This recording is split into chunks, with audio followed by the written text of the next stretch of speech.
Welcome to Cricket Collective. Today we're covering the absolute masterclass in hitting, the players with the highest strike rates in each format. We're using minimum balls faced to keep it fair, 500 plus balls in T20s and ODIs, 2000 plus in tests.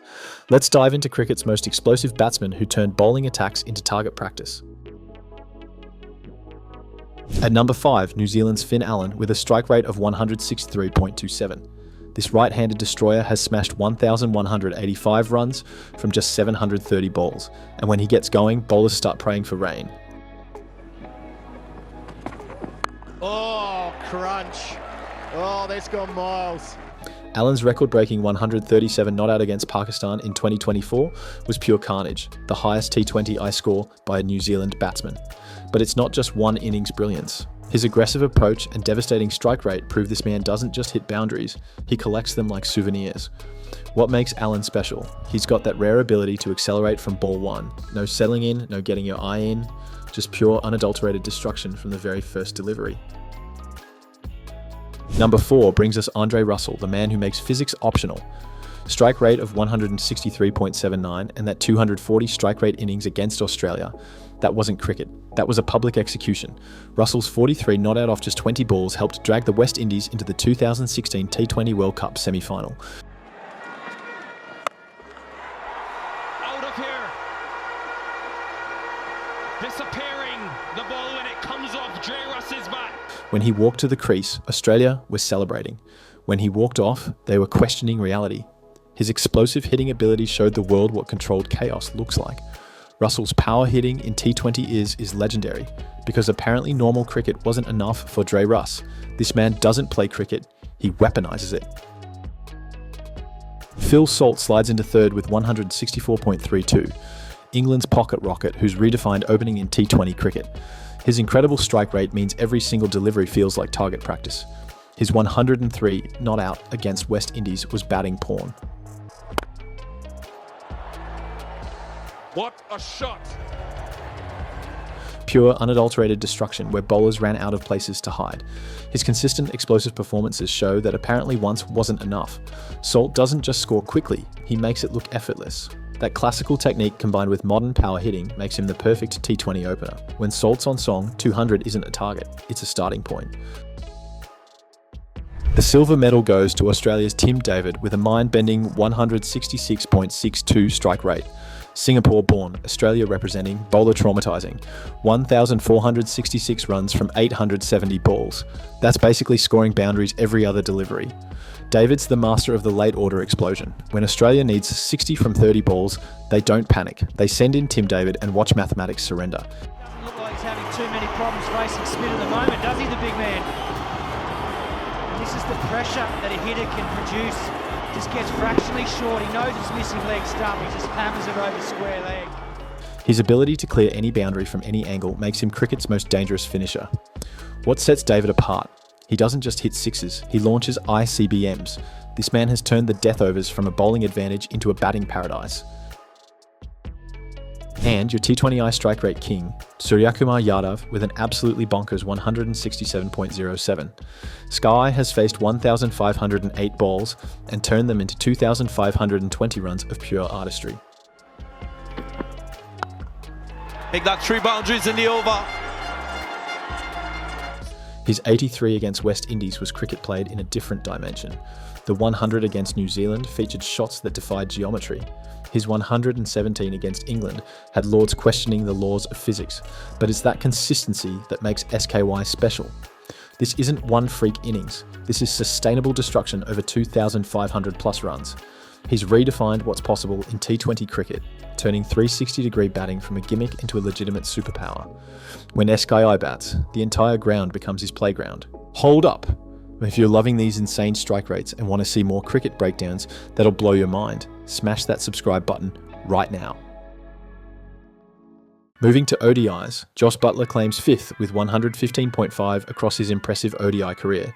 England's wicket-keeping wizard who redefined what a gloveman could do with the bat.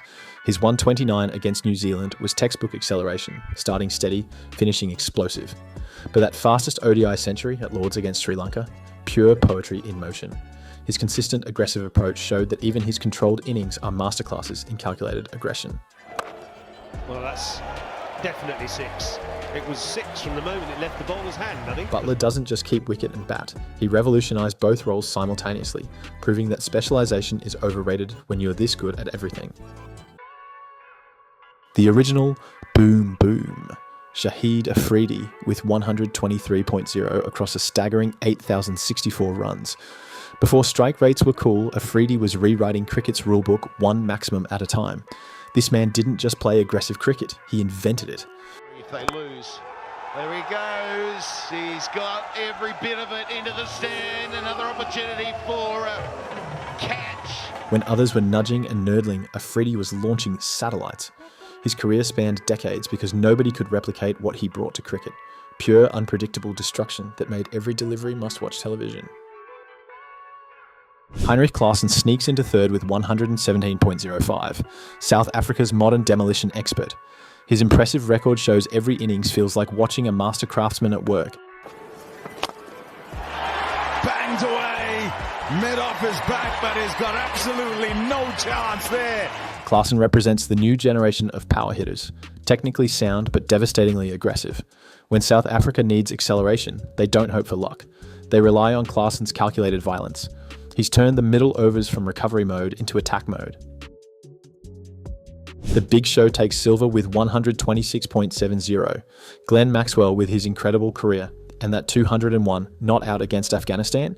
That wasn't cricket, that was Maxwell versus physics, and physics lost. Oh, that is a magnificent hit. His explosive knocks, those devastating performances against India and Netherlands, Maxwell doesn't just play cricket, he conducts symphonies of destruction.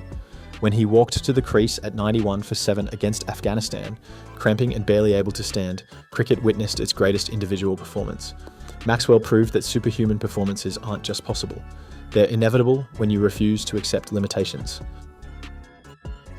Andre Russell claims the ODI crown with 130.22, making his second appearance because when you're this destructive, one format isn't enough to contain you. 1,034 runs from just 794 balls in ODIs. Russell doesn't just accelerate, he teleports. This man has turned cricket into performance art, where every delivery could be the last one a bowler remembers fondly. All the way. That's where he's so strong, Andre Russell. Russell in ODIs is even more terrifying than T20s because he has more time to destroy your bowling figures, your confidence, and occasionally the stadium itself. Test cricket's fifth fastest belongs to David Warner with 75.31. The pocket rocket who brought T20 aggression to Test cricket and made it work for over a decade. Warner proved that attacking Test cricket wasn't just viable, it was devastating. Pulls it away hard on the leg side. Times the ball well, it races out towards the rope. Incredible from David Warner. 300. His ability to put pressure back on bowlers from ball one changed how teams approached the opening session. When Warner was on song, even the best bowling attacks looked ordinary. Baz McCullum storms in at fourth with 78.87. The man who captained New Zealand's cricketing renaissance and made Test cricket must-watch television. McCullum's fastest Test century off just 54 balls wasn't just a record. It was a statement that Test cricket could be entertaining. The crowd stands. New Zealand's skipper salutes. What a special moment. His leadership transformed New Zealand from plucky underdogs to genuine contenders, and his batting approach influenced an entire generation of aggressive Test cricketers. The legendary Adam Gilchrist claims third with 81.95. Cricket's greatest wicketkeeper batsman who redefined what was possible behind the stumps and with the bat. His 133rd in the 2003 fifth test at SCG against England was pure class meets power. Gilchrist didn't just keep wicket and bat, he revolutionised both positions. When Gilly walked to the crease, even at number 7, opposition teams knew the game could change in minutes. He's gone for the big one. And he's hit it again a long, long way. He proved that attacking cricket wasn't just about technique, it was about mindset, and his mindset was always set to destroy. The Sultan of Multan takes silver with 82.23. Virender Sehwag, the man who treated Test bowling like net practice and made it work for 15 years. His 317th against South Africa was batting in fast-forward mode. His aggressive approach from ball one revolutionised opening batting, because apparently even warming up was for other people. Two, nice and bright and easy and free and tremendous. Not interviews with the feet. It shows you how big he's seeing the ball. Sehwag didn't just see the ball and hit the ball, he saw the ball and destroyed the ball. He turned Test cricket's most patient format into highlight reels that still break YouTube. And your Test cricket strike rate champion, Harry Brook, with a staggering 92.7. England's modern maestro who's redefined what's possible in Test cricket's longest format. His majestic 158 against India was cricket played at light speed. That rapid 111 off just 98 balls against India showed the world that baseball isn't just a philosophy, it's a superpower when executed by genuine talent. Brook represents Test cricket's future, where patience and aggression aren't opposites but partners in crime. At just 25, he's already rewriting the record books and proving that the new generation doesn't just play cricket faster, they play it better. He said, if you're going to bowl with this field, let me show you what I got, the reverse sweep. Stretch to the maximum, but hit it well in front of point. Well done. Great shot.